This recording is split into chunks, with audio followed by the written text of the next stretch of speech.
Jacob Bernoulli's Ars Conjectandi is structured as a journey from the predictable to the profound.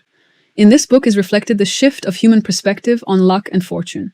Bernoulli can be considered one of the founding fathers of probability. He shifted the perspective, showing how probability relates not only to the games of chance but also to different immaterial fields that concern humans' argumentative power and knowledge. To place the book in context, we are in the late 17th century, a period when mathematics had just undergone a major transformation with the emergence of calculus. Using calculus, he studied curves, differential equations, and infinite series, becoming one of the leading mathematicians of his time. In the first part of the book, he introduces some definitions that, even though intuitive for us today, for that time were revolutionary. He introduced the concept of probability as being a characteristic of something that has some degree of certainty in itself, meaning that something is more probable if it has more parts of certainty. So if it has 2/5 of the parts certain, it is more probable than something that has 2/10 of the parts. He also defined a thing as possible if it has any amount of certainty, even a tiny chance. Then impossible is something if it has no chance at all. We have a morally certain thing when it is so likely that the difference from absolute certainty is too small to notice. So if it has a 99.9% chance, people treat it as practically certain. He also talks about necessity as the things that cannot be otherwise.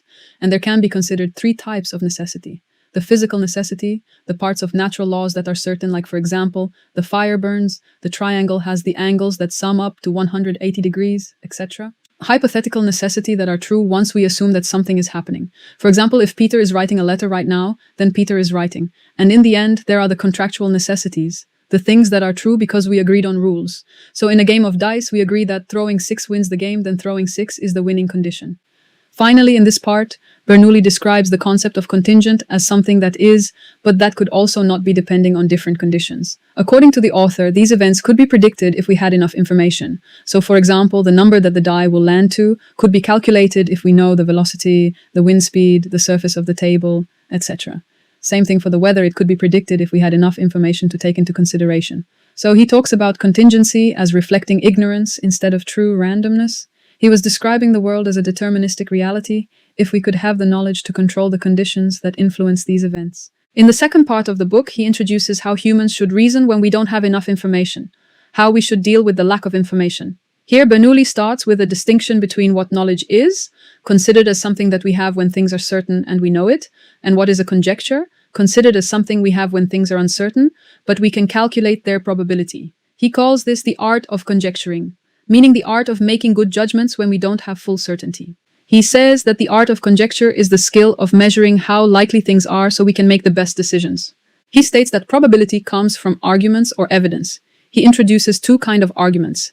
Internal, coming from the facts of the situation, considering the causes, effects, signs, circumstances, etc., and external arguments that come from people's testimony or authority. He gives a legal example. There was a man found unalived called Titius. Maevius is accused. Evidence for this case include Maevius hated Titius, or for example, Maevius turned pale when questioned, or a bloody sword is in his house. Each piece adds probability to the case. This is early probability thinking applied to law. After this, Bernoulli gives 9 rules for making good judgments under uncertainty. These rules include: do not guess when you can know. If something can be calculated, use that instead of probability. Probability is only for uncertain cases. Second rule is to consider all evidence, not just one piece. For example, if 3 ships leave the port and another sinks, we could say that all the ships have equal chance of sinking.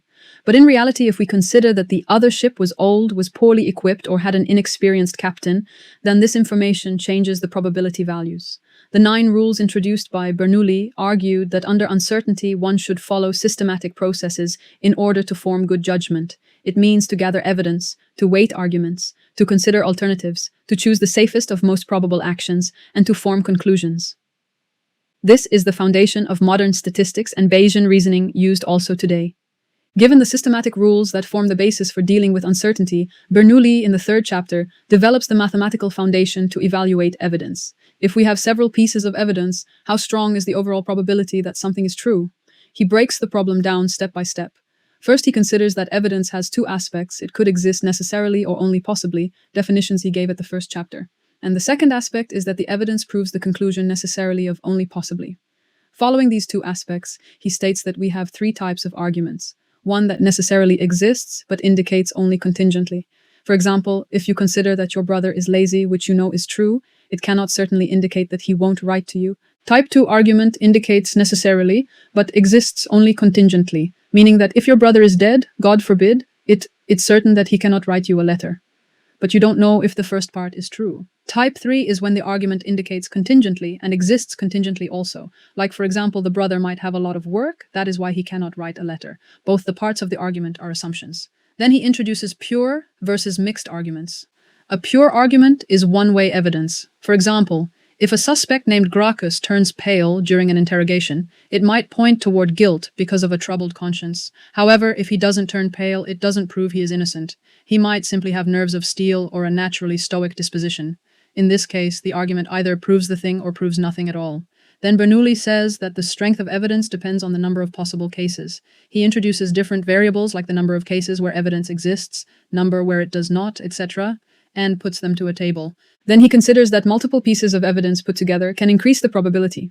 But until the argument logically proves the conclusion, we cannot talk with certainty. This brings us at the most important part of this book. Here Bernoulli says that in real life we cannot know probabilities exactly. For example, we cannot unswear with certainty how often it rains. For this kind of cases, he introduces another method.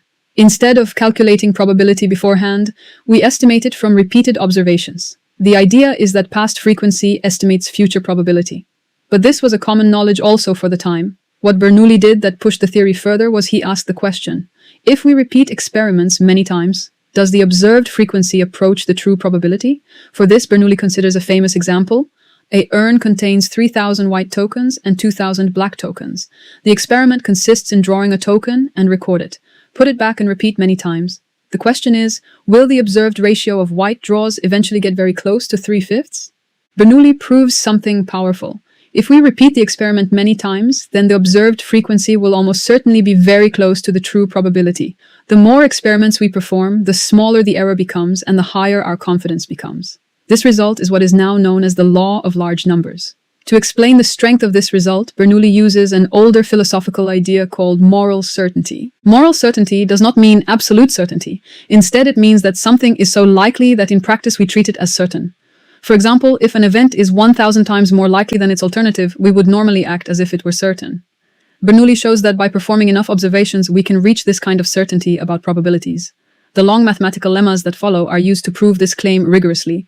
Bernoulli analyzes the expansion of R plus Sn, which comes from the binomial theorem. The terms in this expansion correspond to the different numbers of successes that can occur in repeated trials. If the probability of success in a single trial is R over R plus S, then the expansion gives the probabilities of obtaining 0 successes, 1 success, 2 successes, and so on, up to n successes.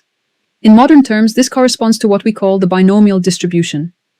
Bernoulli studies how the largest terms of this expansion appear around the expected value. From this analysis, he obtains the key mathematical insight of the chapter. As the number of trials becomes large, most of the probability becomes concentrated near the expected proportion. Extremely unlikely results become negligible. For example, if the true probability of drawing a white token is 3/5, then after many trials, results such as 0.1 or 0.9 become extremely unlikely, while most observed ratios will cluster around 0.6.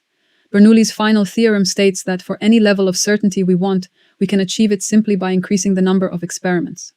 If we want the correct ratio to be 10 times more likely than an incorrect one, or 100 times more likely, or even 1,000 times more likely, we can reach this level of confidence by performing sufficiently many trials. In other words, the probability that the observed frequency is close to the true probability approaches 1 as the number of observations increases. Bernoulli even gives a numerical example. Suppose the true ratio is 3:2. He calculates that with about 25,550 experiments, it becomes 1,000 times more likely that the observed ratio lies between 29/50 and 31/50 than outside this range. In modern language, this means that the estimate produced by repeated observations converges to the true probability. Bernoulli concludes with a broader philosophical reflection. If observations could be continued indefinitely, random events would begin to reveal stable statistical patterns. Even events that appear completely accidental would show a kind of regularity when examined over a large number of cases. Chance events therefore follow hidden statistical laws. For this reason, the chapter became historically extremely important. It provided the foundation for modern statistical reasoning. It explains why we can use data and repeated observations to estimate probabilities in situations where theoretical calculation is impossible. Much of modern science relies on this principle. Even modern data analysis and machine learning ultimately depend on the same idea first demonstrated by Bernoulli.